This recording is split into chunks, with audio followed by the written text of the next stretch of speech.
Hello, man. Thank y'all for tuning in. Basically, this video is just gonna be, I think, something that we all need to hear as men. I'm gonna start off, just telling, a little small story about things that will lead up to the that will lead up to um, the main point. So basically, I started off.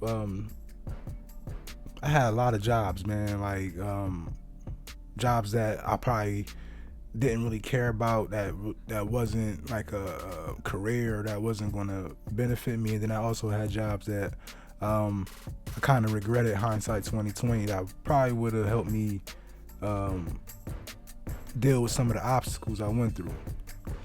But at these jobs, man, I used to always come across like co-workers or other employees that basically they seen me like um, the favorite the favorite player on the team that they coach.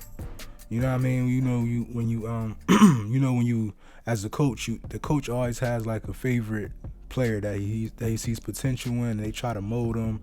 Like, yo, if you just get your hair right, you can blah blah do this, or if you get this spin move, you know what I mean? So I used to come across different guys that pretty much saw me in that role.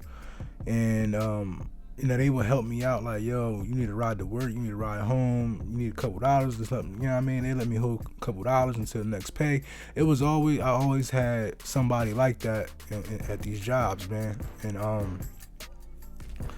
remember this one guy. He told me, man, on the way back to on the way home from work, he was giving me a ride home.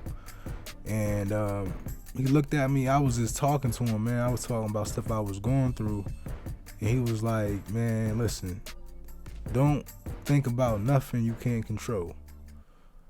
And at that time when he told me that, I didn't really, we all know when you're going through stuff, like, certain things don't really stick. You know what I mean? Like, when you're going through the motions, certain advice don't really hit. So when he's talking to me about this, I didn't forget it, but I just was like, you know what I mean? I didn't see the connection. I didn't see the correlation. You know what I mean? And then, time heals everything. So a few days, few weeks went by. I went back to what he told me. And that has been my mindset with almost everything since then. I have never thought about something that I couldn't control unless it was a motivation technique or fuel to the fire type of thing. But I've never gave someone a power over me to let them control how I think. So, excuse me. Once I beat the little demons I was dealing with as a younger man, I always start. Well, I ain't gonna say I always. I started to keep certain things a little close to the vest. I didn't really start venting too much after that, because at that time it wasn't really venting. It was basically like trying to just looking for someone to tell me it's okay, basically. You know what I mean? So it was basically like, now that it's hindsight 2020, it was basically like a situation where people had power over me as far as how my kids would look up to me, or how my kids would respect me, or how the outside world would look at me as a father. And when you go through this stuff, like, we all know that it's a difference between a good father and a bad father. But when you, in your heart and in your mind, you want to be a good father, but it's just, you know what I mean? And that was the situation I was in. So I didn't like it. So I went through everything, man, and I finally got to the point where I was able to control that situation now.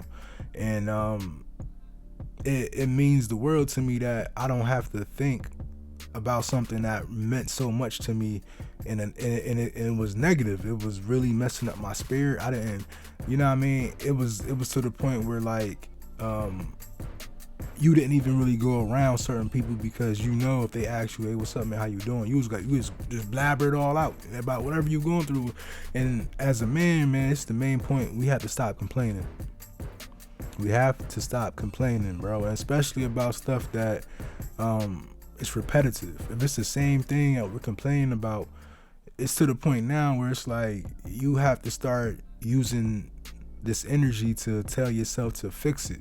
How can you fix whatever you're complaining about? How can you get out of this situation? Because when you're thinking about it, it's taken away from the solution time that you can be thinking about, and it's draining your energy. So it's like two birds with one stone. It's like it's making you negative. You're not happy no more, and then you not applying these thoughts to a positive outcome to fix whatever you're going through. And that's something that is detrimental, because as a man, one of our codes is to be a problem solver. So when people are out here making you, or if someone is putting you in a situation to test how strong you are, and if you're going basically come up with a solution to your problem, this is how you do it. But you don't do it for that reason. You do it for the reason of it was negative, it was bothering you. But that's just another side to the coin that comes with that. And then basically it's like it's to the point when you're bettering yourself, when you're taking time out to better yourself. Now it's addictive.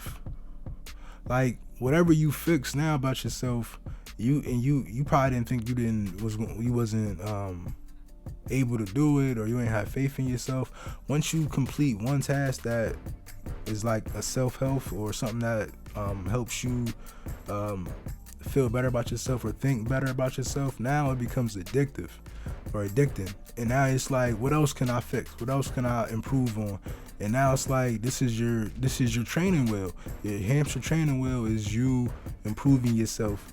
Because as time went on, when we were younger, some of us just wanted to get out the house. I was one of them. I just wanted to get my own place, man. I moved out when I was 19.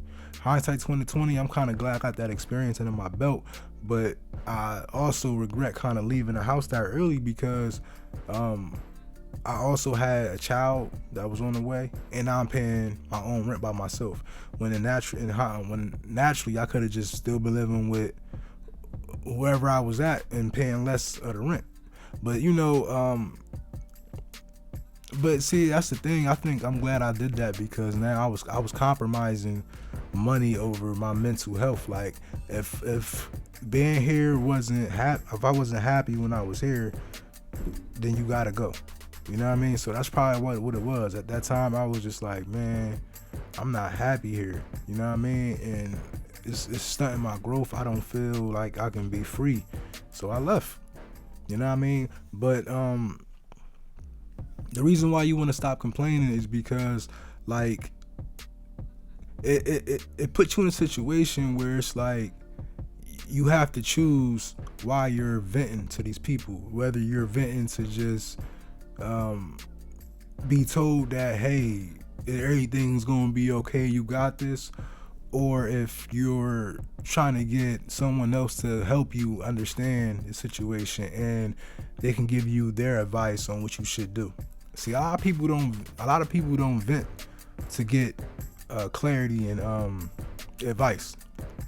Some people just want someone to tell them, hey, it's okay, you got this. But me, I rather, if I'm venting to you, I want you to give me your honest opinion and tell me, if you can, you know what I mean, what can I do better, or what would you do? That's my main purpose when it comes to venting. And a lot of people don't want that, because most people don't think what they're doing is wrong. Most people think it's everybody against them. But if it's like that for real, you got to understand why it's someone else that was in the same situation as you. Why did they blossom and grow when you still in the same shell? So that's just me, man. Basically, to sum it all up, stop complaining about things you can't control. Don't think about it. Keep the energy, keep that feeling that you got, whatever is making you feel that way, keep that feeling and think about it every day. And then eventually you're going to get to the point where whatever was bothering you is no longer bothering you, man. Thank y'all for tuning in. Stay peaceful, man. Peace.